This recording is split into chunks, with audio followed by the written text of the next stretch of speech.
یا خدا خیر، آج بہو بیگم نے صبح صبح ہی کیسے یاد کر لیا؟ شائستہ بیگم نے چمکتی ہوئی فون کو دیکھ کر گھڑی پر نظر ڈالی تو 12 بج رہے تھے اور یقیناً افشین کی تو ابھی صبح ہی ہوئی ہوگی۔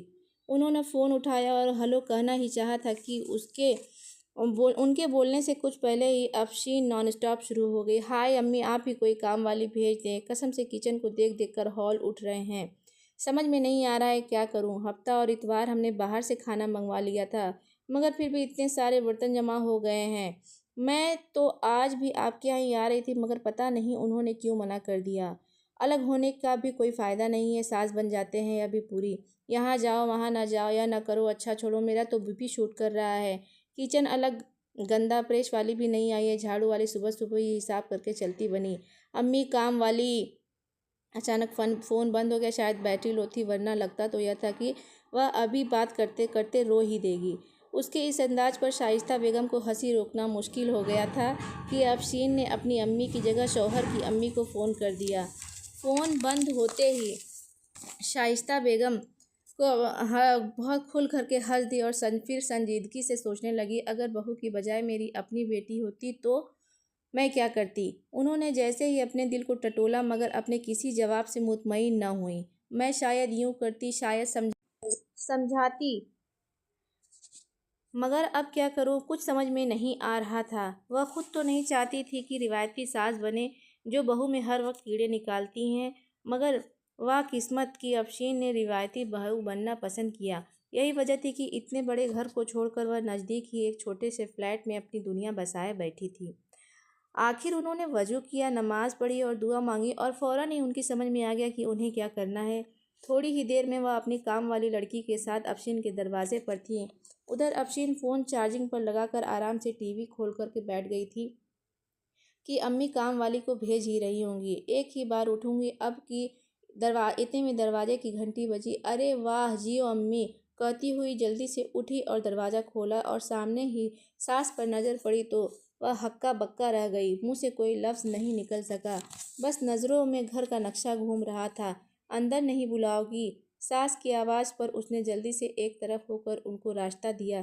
گھر کی حالت دیکھنے کے قابل تھی، ایسا لگ رہا تھا کہ گھر کو الٹی ہو گئی ہو۔ شائستہ بیگم نے گھر کی حالت نظر انداز کرتے ہوئے بڑی مشکل سے خود کو سنبھالا اور کیونکہ گندگی ان کی برداشت سے باہر تھی، بڑی مشکل سے اپنے لہجے کو نارمل بناتے ہوئے بولی، افشین بیٹا، ہماری کام والی بتا رہی تھی تمہارے یہاں کام والی کوئی نہیں ہے آج کل، تو میں نے سوچا کہ اپنی کام والی لڑکی کی طرف اشارہ کرتے ہوئے بولی، اس کو لے آئی، مل جل کر تمہارا کام ہو جائے گا، تم اسے کچن دکھا دو۔ افشین کی تو وہ حالت تھی کہ کاٹو تو بدن میں خون نہیں۔ اس کی سمجھ میں نہیں آ رہا تھا کہ وہ کیا کرے اور کیا نہ کرے۔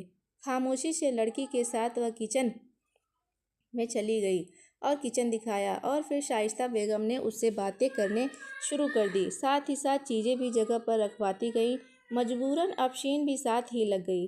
سب چیزیں جگہ پر ہوئی تو اتنی دیر میں کچن صاف ہو گیا۔ انہوں نے لڑکی سے پوچھا، تم جھاڑو لگاؤ، اور انہوں نے لڑکی سے کہا، تم جھاڑو لگاؤ اور پھر گاڑی سے کھانا نکال لاؤ۔ افشین نے دل میں سوچا، وہ سبزی گوشت ہوگا، میری ڈائٹنگ کا ستیہ ناش۔ مگر اتنی دیر میں شائستہ بیگم کی آواز آئی، افشین یہ کھانا رات کے لیے رکھ دینا، ابھی بتاؤ کیا آرڈر کرے، پیزا یا برگر؟ پیزا، افشین نے دل ہی دل میں شرمندہ ہوتے ہوئے جواب دیا۔ کام لگ بھگ ختم ہو چکا تھا۔ انہوں نے افشین سے کہا، تم نہا کر کپڑے بدل لو، شوہر کے دل میں رہنے کے لیے خود بھی صاف ستھرا رہنا چاہیے اور گھر بھی چمکتا رہنا چاہیے۔ افشین ادب سے اٹھ گئی، وہ ویسے بھی بہت تھک گئی تھی۔ جب تک کہ وہ تیار ہو کر آئی پیزا آ چکا تھا اور اس کی ساس جانے کے لیے تیار کھڑی تھی۔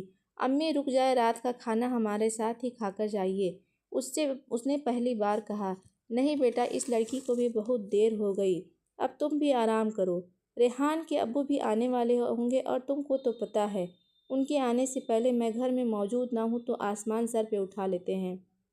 شائستہ بیگم نے مسکرا کر کہا اور گاڑی کی طرف چل دیں۔ افشین نے ان کے جانے کے بعد سوچا، ایسی بھی ہوتی ہیں ساسیں، بغیر مجھے شرمندہ کیے کیسے میرے سام کروا دیے۔ پیزا کھاتے کھاتے اس نے موبائل آن کیا اور امی سے پوچھے تو صحیح کہ انہوں نے کام والی بھیجی کیوں نہیں، تو اس پر یہ بات کھل گئی کہ اس سے کیا غلطی ہو گئی تھی۔ موبائل اس کے ہاتھ سے گرتے گرتے بچا اور وہ مسکرا اٹھی اور یہ دل ہی دل میں بولی، سنا تھا ساس بھی کبھی کبھی امی بن جاتی ہیں، آج دیکھ بھی لیا۔